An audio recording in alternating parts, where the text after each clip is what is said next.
It's Charles Clifford, Minister of Tourism for the Cayman Islands.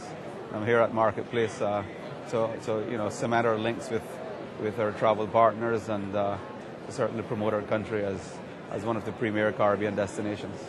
And can you tell me more about the airlift? What's going on with the airlift, interline ticketing arrangements going on, and why do you think it's sort of boosting the destination? Well, as you know, we have a very good relationship with British Airways and Virgin Atlantic. British Airways offers a non-stop direct service to the Cayman Islands 4 days per week.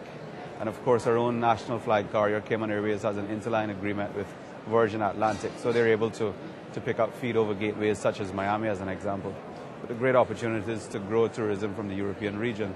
And the government itself has committed additional funding. This is the second year running now to the marketing efforts in Europe. Can you tell me more about the marketing efforts on Europe, especially with perhaps the downturn in the US economy and a much more focus on Europe?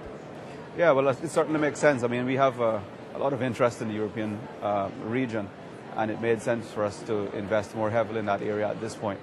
For more reasons than one, not just what we anticipated would come with the US economy, but we also understood that 82% of our visitors currently come from the US, and that's really too many eggs to have in one basket. We certainly value the United States market is going to continue to be a primary market for the Cayman Islands, but we're also focusing more heavily now on the Canadian as well as the European markets. And looking forwards, what kind of tourism investment have we got coming onto the island, and with Mandarin Oriental going to come online? Can you explain what's going on there? The Mandarin Oriental is scheduled to break ground about mid-year. It's going to be about a 2-year build-out, so we're very excited about that and getting that property online. Again, that property is something that would draw a lot of interest from the European travelers, so we expect that in itself will also boost tourism from the European region. So we're very, very excited about the Mandarin Oriental. It's an upscale product, and it certainly fits with the image of the Cayman Islands. And looking forward, what do you think are the challenges for the Cayman Islands in terms of marketing, in terms of tourism investment? What do you see as the challenges? Well, I think the challenge is that the tourism industry, the global tourism industry, is more competitive today than it's ever been. And every day we hear of emerging tourism destinations because there are countries that were never associated with tourism that have certainly emerged as major tourism competitors because people see the value in tourism.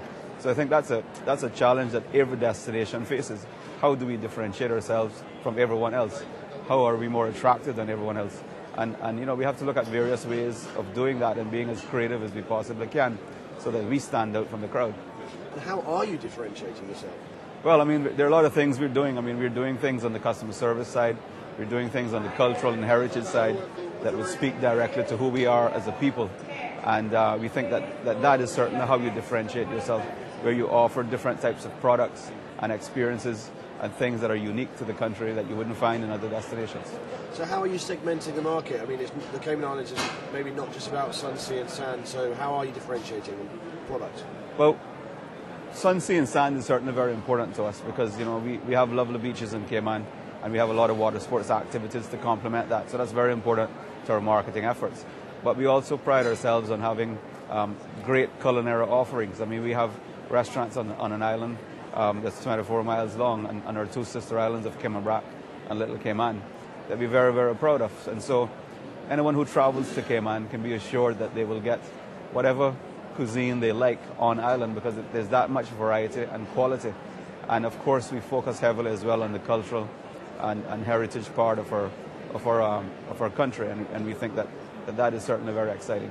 And looking forward, can we expect some new airlifts, some new tourism investments, and some new properties? What can we expect? We certainly expect that we will have additional airlift. I mean, just this Saturday before coming here to Marketplace, I presided over a ceremony for US Airways, where they inaugurated service out of Boston, Massachusetts. And so that's additional airlift for us.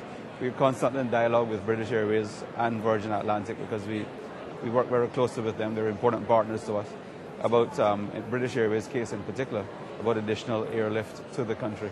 And we will do what we can to facilitate that. In our own airline, national flag carrier, Cayman Airways, we continue to expand service into the US market, which allows for connections to and from Europe as well. Thanks very much. Okay. That's great.